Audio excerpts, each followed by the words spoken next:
Fala galerinha, Esparta aqui no canal Esparta Cortes. Se você busca viver de internet, saiba que você pode começar do absoluto zero e já obter os seus primeiros resultados. Existe um passo a passo que sigo, que eu aprendi com esse cara aqui. Aplicando isso, já comecei a faturar somente usando o meu celular. Então, se você quer ganhar dinheiro com a internet, eu vou deixar o link na descrição. Lúcifer, né, ou Lucifer, né, como chamam do satanismo, é dito em Ezequiel 28, é dito o seguinte, que ele era um querubim ungido. Então ele era um querubim, patente angelical dele, querubim. Então tem demônios, né, com desmembramentos de patentes, e os anjos também. Anjo, arcanjo, querubim, serafim. E o Lúcifer era um querubim. Aí a Bíblia diz que ele era um querubim ungido. Ungido significa santificado, separado. Então ele era separado para um propósito. Ele tinha uma missão ali, que era um dos guardiões da glória de Deus. E diz que ele era perfeito em formosura, cheio de sabedoria, coloca ele como muito inteligente, bonito. Ele ganhou 9 pedras de Deus. Aí começa, Deus desmembra 9 pedras que ele ganhou. E ele pega esse número 9 para ele. Puxa, eu ganhei 9 pedras de Deus. Então o número 9 para o satanismo é muito importante. Nem tudo que dá 9 também é do demônio, né? Mas o número 9 é importante. Aí, logo depois disso, entra a iniquidade no coração dele, ele quer ser como Deus. Em Isaías, ele subiria acima das mais altas nuvens e serei semelhante ao Altíssimo. Então, você é semelhante a Deus. Eu quero ser como Deus. Ao querer ser como Deus, Deus o afasta da sua presença. Mas ele é um ser muito inteligente. Ele enganou a terça parte dos anjos. Isso é anjo pra caramba. Que não é pautado na população terrestre. Ele enganou 7 bilhões e meio de pessoas, né? Ou 1/3 dessa população. Estamos falando de uma dimensão espiritual. A Terra é uma poeira cósmica em relação ao universo. Nós somos nada aqui. É um pontinho. Então, bilhões, trilhões de anjos ali, ele conseguiu enganar. Então, o poder de persuasão dele é muito grande, muito forte. Aí é dito que ele foi lançado para a Terra com a terça parte. Aí o que acontece? Ele está numa dimensão, no paraíso, que é uma dimensão, no meu entender, ainda espiritual, onde Deus faz Adão e Eva, faz a sua imagem e semelhança. E aí tinha uma árvore do conhecimento do bem e do mal que o homem não podia tocar, não podia comer. E o diabo estava ali.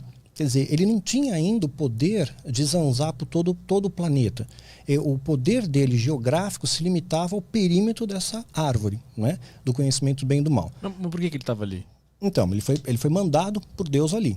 Né? E aí, ele estava no paraíso, porque havia uma única regra no paraíso. Não come da árvore do conhecimento. Não tinha 10 mandamentos, né? É um só. Você não come dessa árvore. Um mandamento, não tinha problema nenhum, sabe? O Adão pulava no cipó pelado, caía no rio, estava tudo bem, sem nenhum problema. Não tinha DR, não tinha sogra.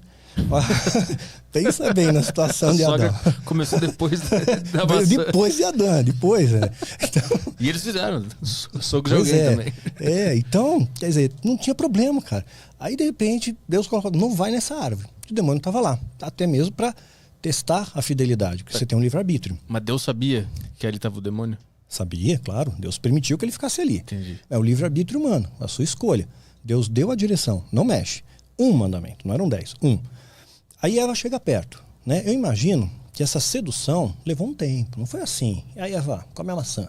E a maçã é só uma alegoria, né? Na verdade, na Idade Média, as missas eram celebradas em latim, e a palavra malum e malus é muito parecida no latim. Uma quer dizer macieira e outra quer dizer mal. Então a maçã ficou associada a essa simbologia do mal. Então vamos colocar aqui que seja maçã. Ele vai, come a maçã, é bonita, é cheirosa, é legal. E Eva foi resistindo. Você vê que ele tentou Eva, ele não tentou Adão.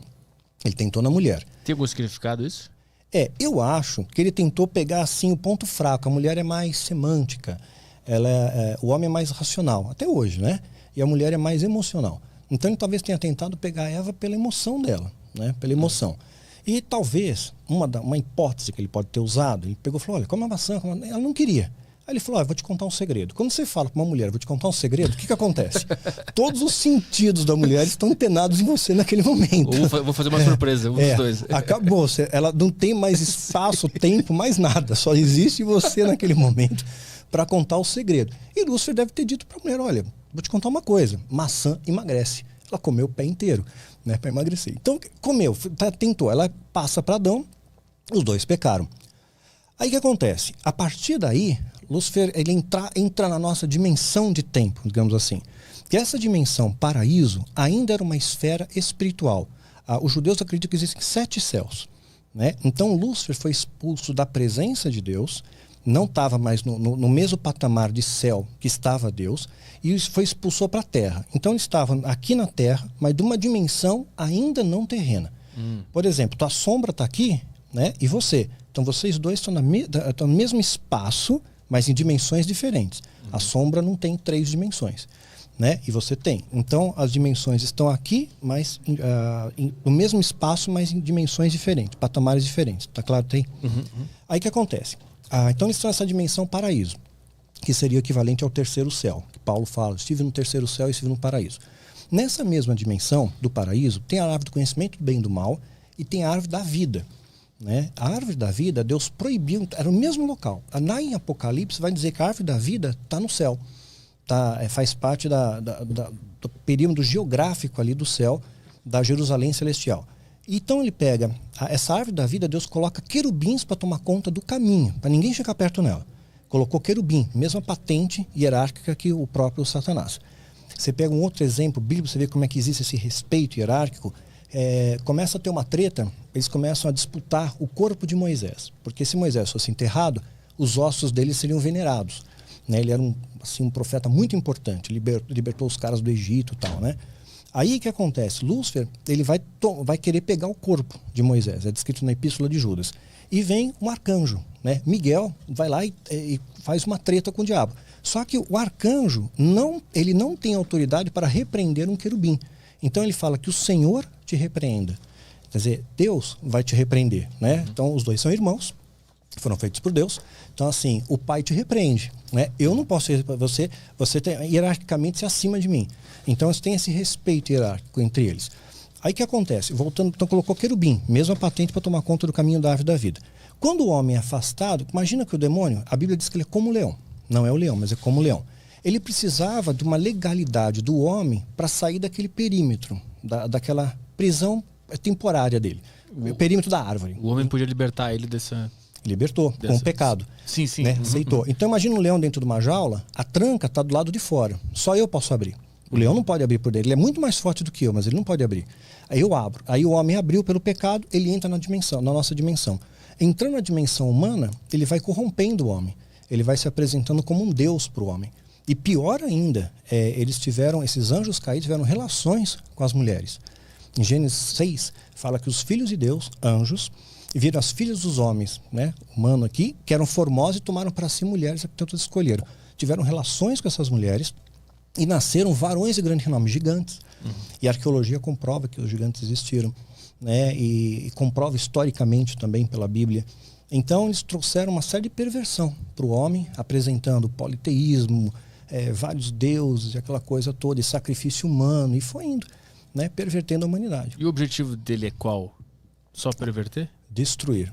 Tipo assim, ele sabe, né, tipo, que Deus é mais poderoso. É evidente que ele sabe. A criatura nunca vai ser superior ao Criador. Mas ele vai causar o máximo de destruição que ele puder. Tipo, eu vou para prisão, mas eu vou levar todo o máximo de pessoas comigo. Vou causar o máximo de dano possível. Se nessa história a Eva não tivesse comido a maçã, como é que a humanidade estaria agora? Eu acho que estaríamos bem, de boa.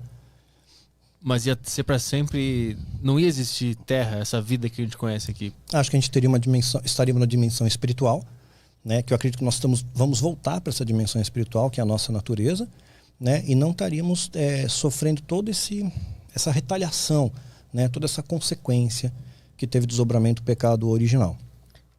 Então, nós somos filhos do demônio? Nós somos filhos de um pecado, né? De um pecado, de uma falha humana, de pecado. Esse pecado deu a legalidade para o demônio para entrar na nossa vida, na nossa esfera, na nossa dimensão e causar destruição em nosso meio. Mas assim, tu, como indivíduos, a gente existiria da mesma forma nesse outro lugar? Eu creio que sim. Só que não teríamos a mazela do pecado, não teríamos a dor, o sofrimento, né? Tudo que ser humano consiste.